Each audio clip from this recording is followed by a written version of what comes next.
Hey guys, welcome to Eclipse Education. तो आज हम लोग एक बहुत ही इंपॉर्टेंट टॉपिक के बारे में बात करने वाले हैं, जो कि है बिहार जीविका भर्ती के डॉक्यूमेंट वेरिफिकेशन के बारे में। देखिए, कुछ दिन पहले बीपीएम का फाइनल रिजल्ट आया है और अब जो उसका अगला स्टेज होगा वह डॉक्यूमेंट वेरिफिकेशन ही होगा।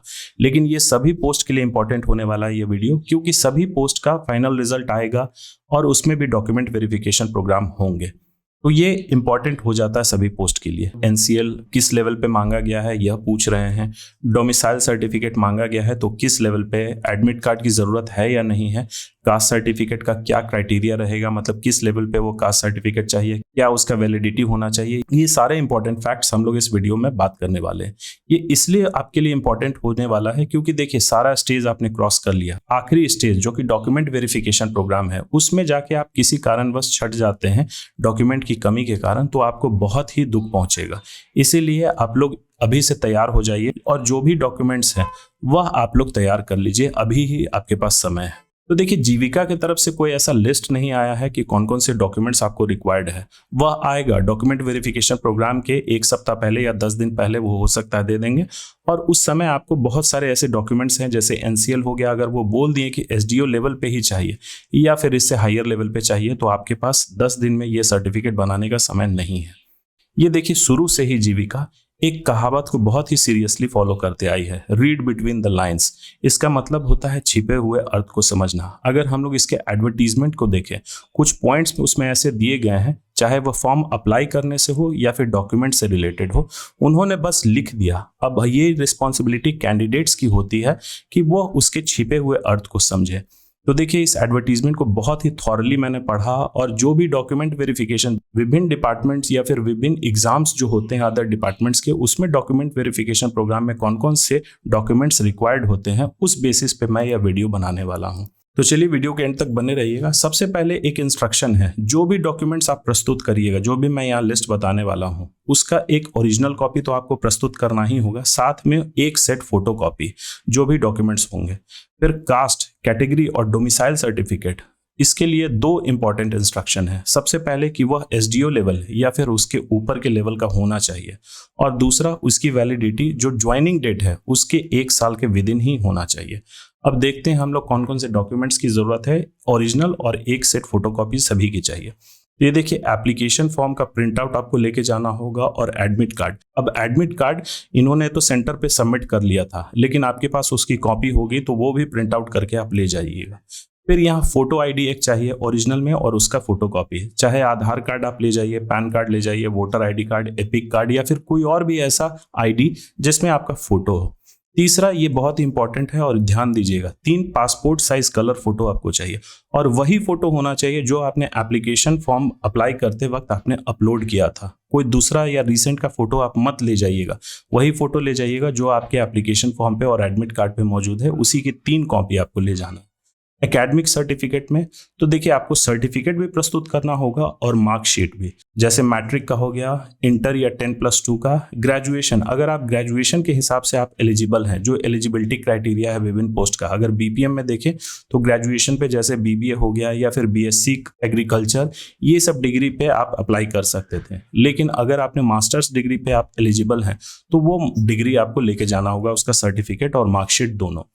अब आइए, सबसे इंपॉर्टेंट जो लोगों को सबसे ज्यादा परेशान कर रही है, ये कास्ट कैटेगरी सर्टिफिकेट।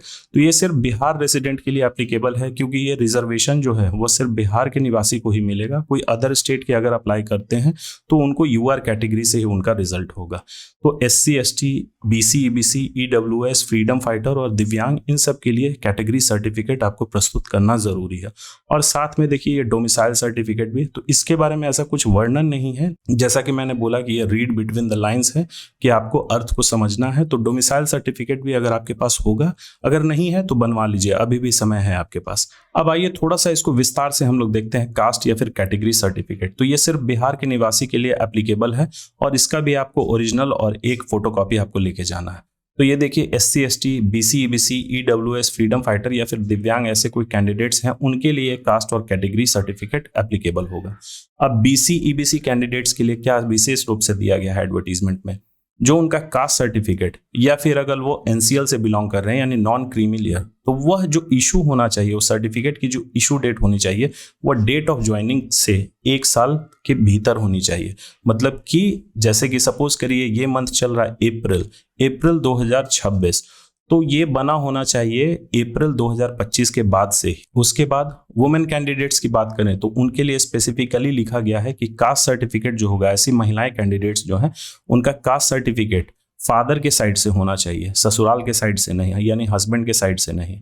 तो ये सभी बिहार के एग्जाम्स के लिए यही फॉर्मेट अपनाया जाता है। अब ये सबसे लास्ट वाला जो पॉइंट है, बहुत सारे लोगों को जो रिजर्वेशन सीख कर रहे हैं उनको इसी पॉइंट में परेशानी है और कंफ्यूजन है। तो कास्ट सर्टिफिकेट जो है, जो आपने अप्लाई किया है जिस भी कैटेगरी से, वह मिनिमम एसडीओ लेवल से होना चाहिए या फिर उसके ऊपर से। तो अगर आपका सेंट्रल गवर्नमेंट वाला अगर कास्ट सर्टिफिकेट बना हुआ है तो वो एक्सेप्ट हो जाएगा, लेकिन अगर स्टेट गवर्नमेंट का आप अगर प्रेजेंट कर रहे हैं तो मिनिमम एसडीओ लेवल से। अब ये वाला पॉइंट कंफ्यूजिंग क्यों है, ये एसडीओ लेवल वाला जरूरत है या नहीं है, तो वो मैं एडवर्टीजमेंट में आपको क्लियरली दिखाता हूँ। इसका एक अमेंडमेंट भी हुआ था, फिर बाद में संशोधित करके उन्होंने भेजा था। तो देखिए, पहला जो इसका एडवर्टीजमेंट था उसमें क्लियरली लिखा हुआ था कि अगर ऐसे कैंडिडेट्स हैं जो रिजर्वेशन सीख कर रहे हैं, यानी बीसी ईबीसी के कैंडिडेट्स हैं, उनको जो कास्ट या फिर एनसीएल सर्टिफिकेट अपलोड करना होगा वह मिनिमम एसडीओ लेवल या फिर उसके ऊपर का होगा। तो उस केस में क्या हुआ, बहुत सारे ऐसे अभ्यर्थी थे जो बीसी ईबीसी कैटेगरी से बिलोंग करते हैं लेकिन उनके पास एसडीओ लेवल का सर्टिफिकेट नहीं था, तो उन्होंने क्या किया, यूआर कैटेगरी से अप्लाई कर दिया।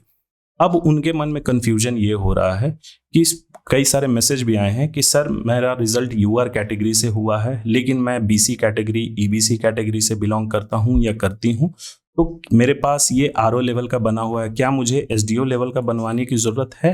तो देखिए, वैसे केसेस में आपको नहीं ज़रूरत है, क्योंकि यहाँ क्लियरली उस एडवर्टीजमेंट में ये लाइन लिखा हुआ है कि वही कैटेगरी एक्सेप्ट होगा जो कैंडिडेट ने फॉर्म अप्लाई करते वक्त उसमें लिखा था। आप भले ही किसी भी कैटेगरी से बिलोंग कर रहे हैं, आप बीसी कैटेगरी से हैं या फिर ईबीसी या ईडब्ल्यूएस, अगर आपने फॉर्म अप्लाई किया है यूआर कैटेगरी से और आपका रिजल्ट भी हुआ है यूआर कैटेगरी से, तब ये सब सर्टिफिकेट प्रेजेंट करने की कोई आवश्यकता नहीं है। फिर भी सेफ साइड में आप एसडीओ लेवल का बनवा लीजिएगा, लेकिन ये एक्सेप्ट नहीं होगा क्योंकि ये पॉइंट क्लियरली लिखा हुआ है कि वो एक्सेप्ट नहीं किया जाएगा। एडवर्टीजमेंट मैं ओपन करके आप लोगों को दिखा दूंगा।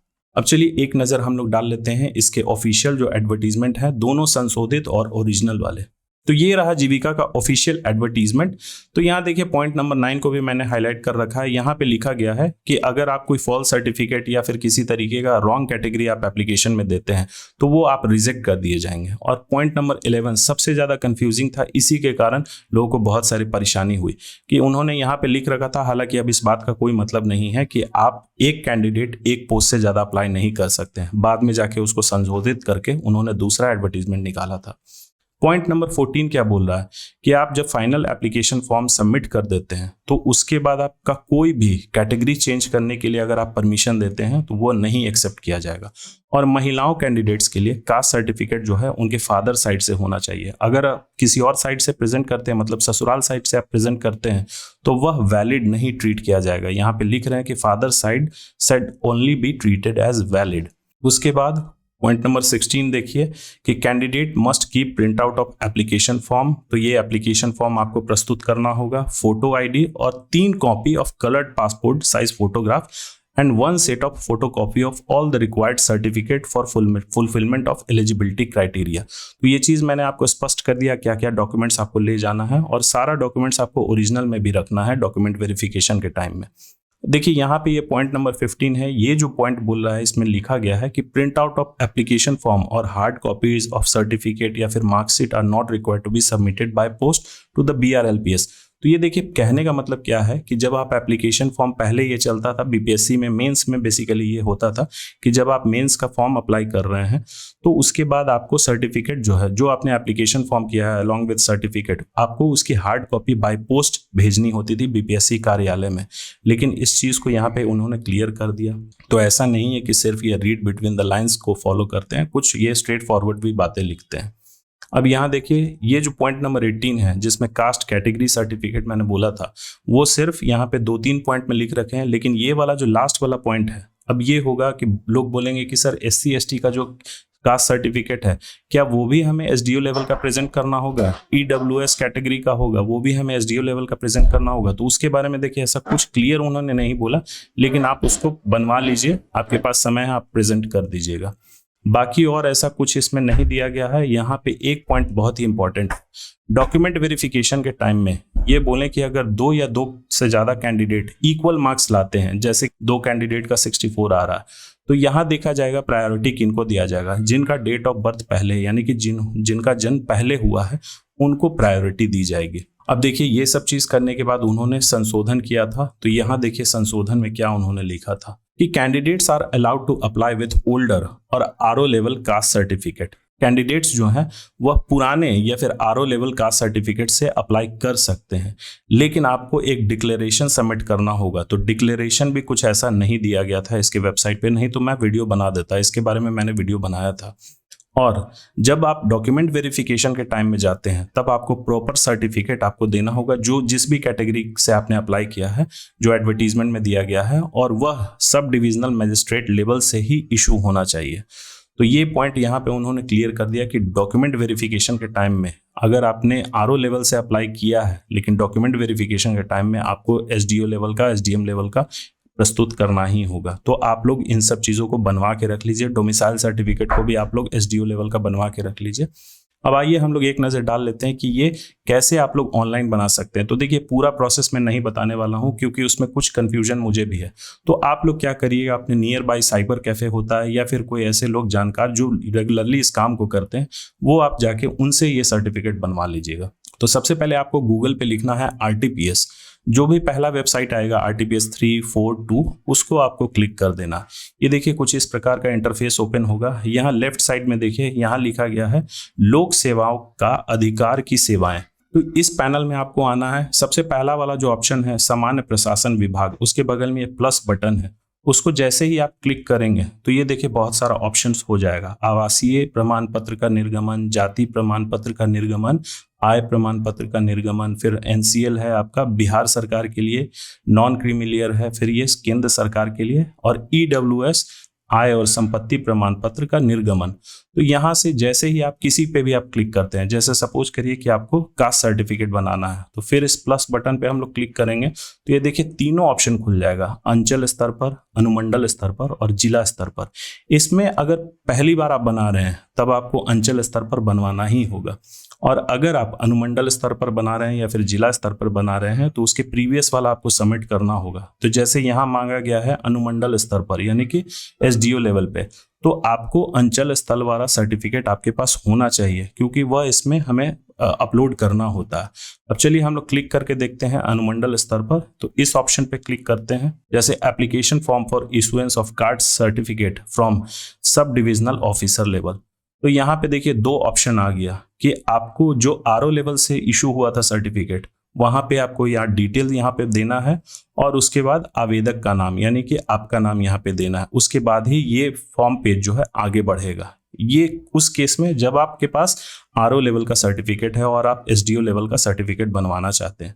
अगर फर्स्ट टाइम आप आरओ लेवल का सर्टिफिकेट बनवाने चाह रहे हैं तब आप अंचल स्तर पर क्लिक करिए। पहले आपको ये बनवाना होगा, इसमें ये सारा डिटेल्स है। ये पूरा मैं आपको बताने वाला नहीं हूँ कि कैसे कैसे इसको अप्लाई करना है, वो आप लोग साइबर कैफे में जाइएगा। इसमें कुछ चेंजेस किए गए हैं, चेंजेस ऊपर में नॉर्मल है, बस चेंजेस यहाँ एक एडिशनल सर्टिफिकेट मांगा गया है। ये अभी का रिसेंट अपडेट है। जाति प्रमाण पत्र के साक्ष्य हेतु आवेदक या फिर आवेदिका के पिता पूर्वज का निम्नांकित अभिलेख समुचित माने जाएंगे। तो ये आपका ये सब डॉक्यूमेंट्स है, उसमें से कोई एक आपको सबमिट करना है।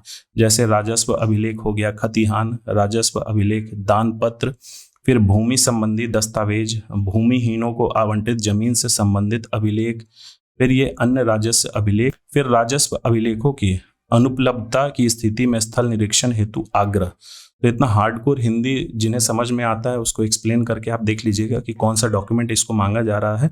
या फिर सबसे बेस्ट है आप किसी साइबर कैफे वाले पास जाइए और ये अप्लाई करवा लीजिएगा। अप्लाई करने के बाद जो एक्नॉलेजमेंट स्लिप होता है वो लेके आप अपने नियर बाय जो ऑफिस है जहां से ये सर्टिफिकेट इशू किया जाता है, आप उसका प्रिंट आउट लेके वहां जाइएगा और डायरेक्ट जो ऑफिस है, कार्यालय, उसमें जाके बोलिएगा कि सर मैडम देखिए मेरा जॉब हो गया है, डॉक्यूमेंट वेरिफिकेशन में हमको सबमिट करना है, जितना जल्द से जल्द हो सकता है ये रिक्वेस्ट है, आप इसको प्लीज इशू करने की कृपा करें।